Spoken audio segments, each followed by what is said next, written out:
Ok, hello anh em đã đến với channel của mình. Thì mình là Trân Quay. Hôm nay thì mình sẽ làm một cái clip, đó chính là xúc xích Đức nướng chiên.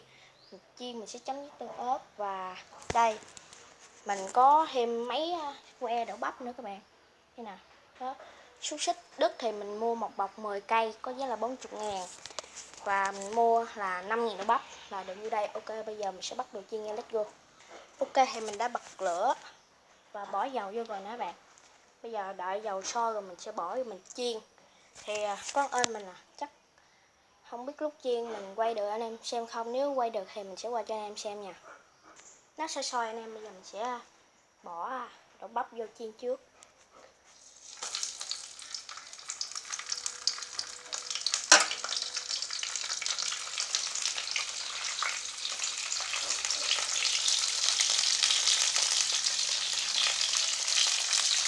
Nổ quá anh em ơi. Anh em ơi, tình hình là đậu bắp chiên nó nổ quá nên là mình sẽ chiên xúc xích, còn đậu bắp mình sẽ nướng nha. Bỏ đậu bắp xúc xích vô. Đây xúc xích Đức nè.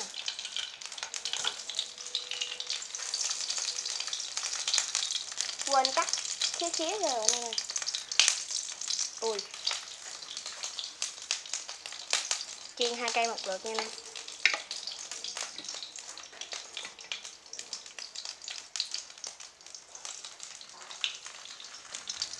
Mình chiên 4 cây một lượt luôn anh em ơi, cho nó mau. Bây giờ mình chiên và mình nướng xong rồi mình sẽ quay cho anh em xem. Bây giờ thì lúc chiên thì khó quay quá nên là mình không quay cho anh em xem được. 2 cây đã chín rồi nè anh em. Anh em thấy không? Đấy, đã chín 2 cây rồi. 2 cây này mình có khứa ra nè anh em. Giờ mình sẽ đợi nó chín thôi. Đó, 4 cây xúc xích mình đã chiên xong rồi. Cái bếp ga bay lớn đây mà mình lấy cái dĩa bay lớn nữa luôn rồi. Giờ mình sẽ bỏ đậu bắp lên nướng than. Đấy. Nướng 2 cây trước anh em ơi. Tại vì lửa nó có 2 cây à. Kêu nè anh em. Ok bạn ơi, chiên nhân gạo này bạn, rất là ngon luôn. Đấy, chai tương ớt mình mới mua nè, bây giờ mình sẽ xịt vô quất nha bạn.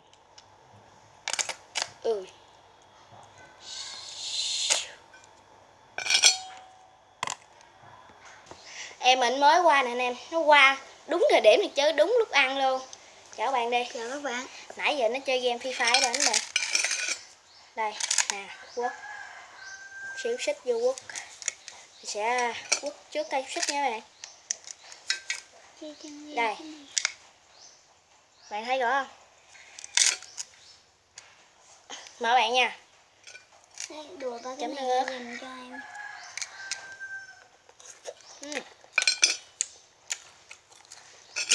Rồi xích vô. Chấm. Ngon lắm rồi. Xúc xích Đức này nó bự, nó thơm. Đúng hả? Đã còn béo nữa nè, béo đã lắm. Anh em mua về ăn thử đi.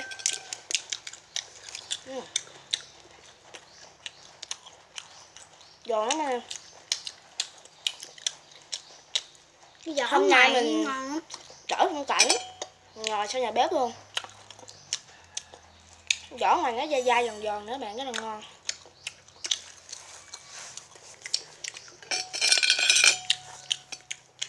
Nêu cảm nhận đây. Rất ngon. Ở trong đây nè, ở trong đây nhiều thịt nè. Vỏ mà nó dai, nó ngon. Dê nè, thích dê. Dai ngọt á. Không biết cái da này nó làm bằng gì anh em. Nè ở đây nè. Mời các bạn nha.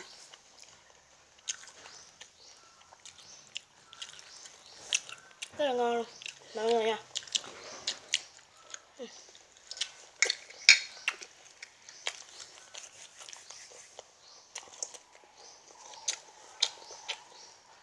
Giờ mình sẽ ăn đậu bắp. Nhưng nha hết bạn.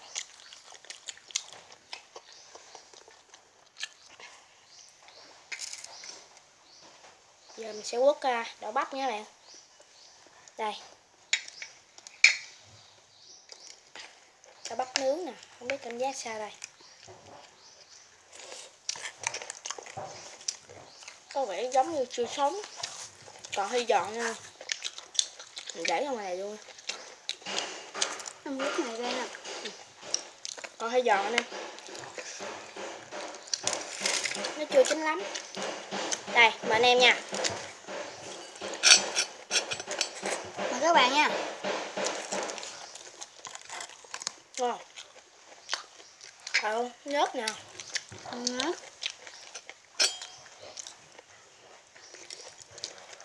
Đậu bắp nhớt kinh khủng luôn nè. Giờ mình sẽ ăn tiếp nha anh em.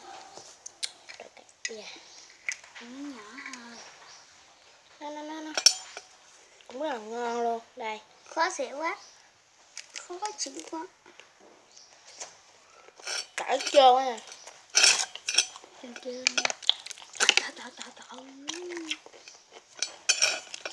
Hình như đậu bắp này chưa chín tới vậy anh em.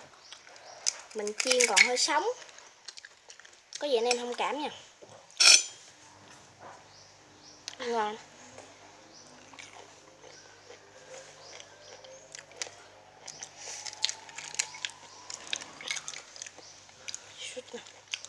Ăn bắp con chó ngầu anh em ơi. Mời anh em nha. Súp này ngon kinh khủng luôn nè. Mời các bạn nha. Tính ra nãy giờ mình làm chưa qua. Bạn nó bấm điện thoại. Nó mình làm xong rồi nó mới bay qua nó ăn luôn. Biết đâu.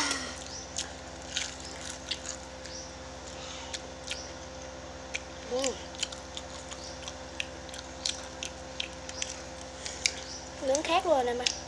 Làm sao?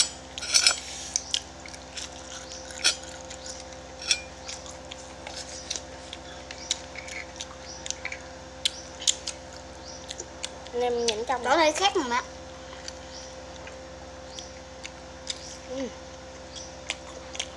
Dài.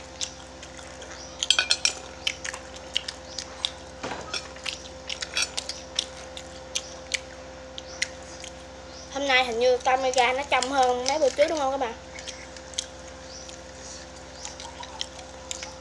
Tại vì mình ngồi trong một góc thì nó sẽ trong hơn. Mời bạn nha. Tao hổng gà quen mà nắng á. Vô.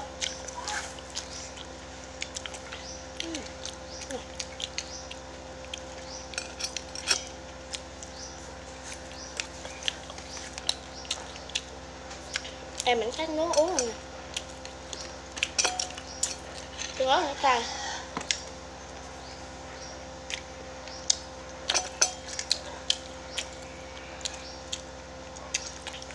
Ngon các bạn. Rửa ghế mình mới định luôn. Đây.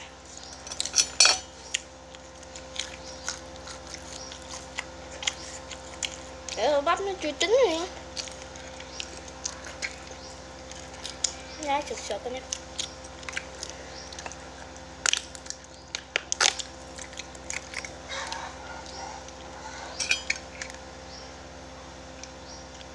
Đây, miếng cuối. Mở lại nha.